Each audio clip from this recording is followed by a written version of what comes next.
नमस्ते दोस्तों, आज की कहानी है पुरानी जादुई किताब का रहस्य। एक दिन नील अपने दादाजी के साथ पुरानी अटारी में सामान देख रहा था। धूल और पुराने खिलौनों के बीच उसे एक पुरानी किताब दिखी।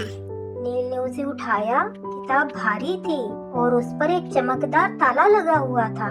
नील ने उसे खोलने की बहुत कोशिश की, चाबी भी लगाई, लेकिन ताला नहीं खुला।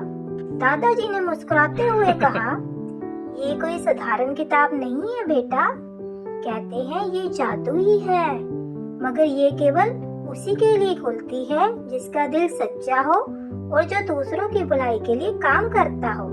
उसी शाम नील को रास्ते में घायल चिड़िया मिली। उसने उसे पानी पिलाया और पट्टी की। चिड़िया की आंखों में आभार छलक रहा था। अगली सुबह नील ने एक भूखे फकीर को खाना और पानी दिया। इसके बाद उसने अपने कुछ खिलौने गांव के बच्चों में बांट दिए।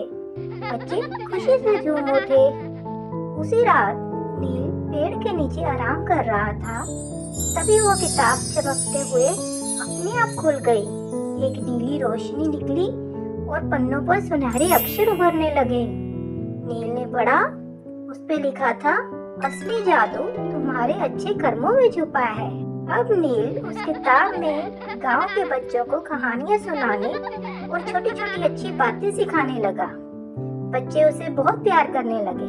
एक दिन एक लालची आदमी ने वह किताब चुराने की कोशिश की, लेकिन जैसे ही उसने उसे खोला, पन्ने पूरी तरह खाली थे और किताब पर लिखा था, जादू केवल तभी प्रकट होता है जब दिल सच्चा हो और कर्म नेक हो। नील ने किताब को गले से लगा लिया। उसने कभी इसका उपयोग स्वार्थ के लिए नहीं किया था।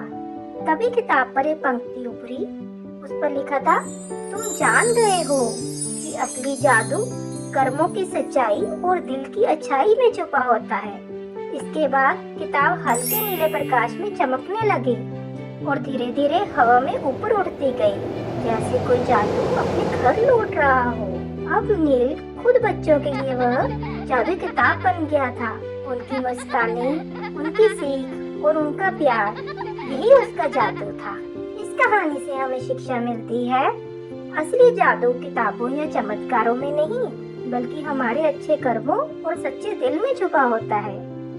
तो दोस्तों, अगर आपको ये कहानी अच्छी लगी तो कमेंट और लाइक करना ना भूलें। ऐसे ही मनोरंजक और शिक्षावर्धक कहानियों के लिए चैनल को सब्सक्राइब जरूर करें। धन्यवाद दोस्तों।